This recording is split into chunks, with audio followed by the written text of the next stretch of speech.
আসসালামু আলাইকুম প্রিয় বন্ধুগণ।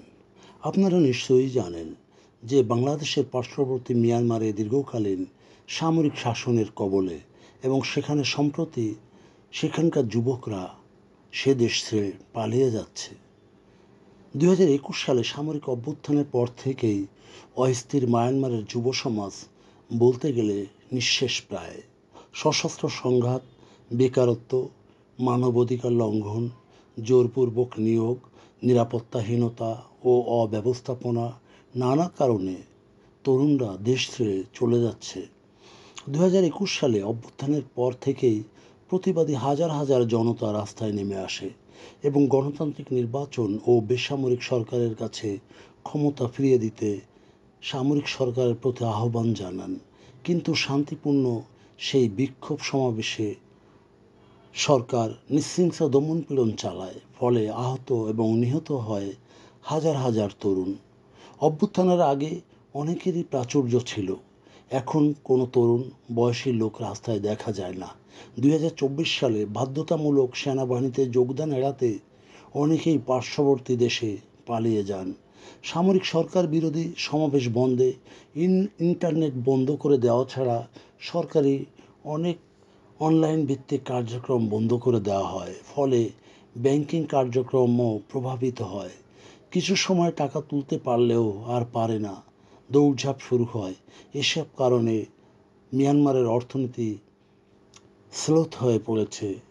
এসব কষ্টের কারণে পার্শ্ববর্তী থাইল্যান্ড হয়ে জাপান, কোরিয়া ভালো কাজের সন্ধানে মায়ানমারের তরুণরা চলে যায়।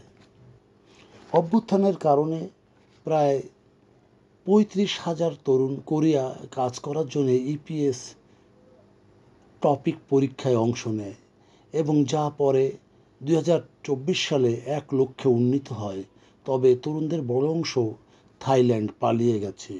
ইউএনডিপির মায়ানমারের এক জরিপে লক্ষ্য করেছে যে ২৫.১% তরুণ জাপান, ১৭.৬% থাইল্যান্ড, ১৭.১% দক্ষিণ কোরিয়া, বাকিরা Singapore, America, Malaysia, Europe, Dubai, চীন, অস্ট্রেলিয়া ও অন্যান্য দেশে অভিবাসন প্রত্যাশী।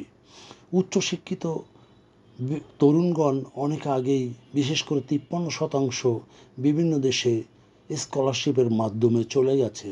২০২৪ সালের ফেব্রুয়ারিতে শাসক গোষ্ঠী নিয়োগ আইন কার্যকর করে, ফলে ১৮ থেকে ৩৫ বছরের সকল পুরুষকে এবং ১৮ থেকে ২৭ বছরের মহিলাদেরকে ২ বছরের জন্য সেনাবাহিনীতে বাধ্যতামূলক যোগ দিতে বাধ্য করা হয়। ফলে হাজার হাজার তরুণ দেশ ছেড়ে চলে যেতে বাধ্য হয়। অনেকেই রাগে ক্ষোভে সশস্ত্র বিদ্রোহীদের সাথে হাত মেলায়, আর মিয়ানমারের সামরিক সরকার এই দেশ ত্যাগে বাধা দিতে বিমানবন্দর ও বর্ডারে বিশেষ চেকপোস্ট বসায়। সরকার তীব্র সৈন্য ঘাটতি মেটাতে হিমশিম খাচ্ছে। সামরিক সরকার রাস্তা ঘাট, নদী, বন্দর বা বাড়ি থেকে শুরু করে যেখানে সেখানে সুস্থ যুবকদের তুলে নিয়ে আসছে, এমনকি অপহরণ করেও নিয়ে আসছে। গত ১.৫ বছরে প্রায় ১৫টি ব্যাচে ৭৫,০০০ জনকে সামরিক বাহিনীতে নিয়োগ করেছে, যার ৬০% জোরপূর্বক ধরে আনা এবং ৩০% লটারির মাধ্যমে অথবা বেতনভুক্ত নিয়োগ বিকল্প হিসাবে তালিকাভুক্ত করেছে।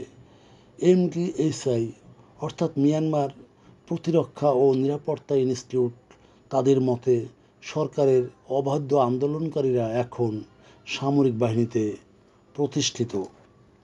শুধু তাই নয়, চীনা স্থাপিত মিয়ানমারের অনেক কারখানায় শ্রমিক সংকট প্রকট।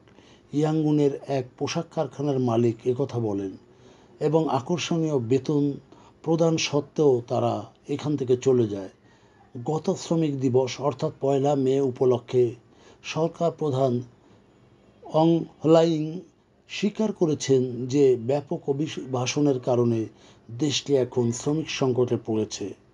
ইউএনডিপি জরিপে দেখা গেছে যে ৯০% তরুণ দেশ ছেড়ে চলে যেতে ইচ্ছুক এবং যুবকেরা দেশের সুষ্ঠু পরিস্থিতি এবং সুষ্ঠু রাজনৈতিক, অর্থনৈতিক স্থিতিশীলতা পেলেই তারা দেশে ফিরতে ইচ্ছুক।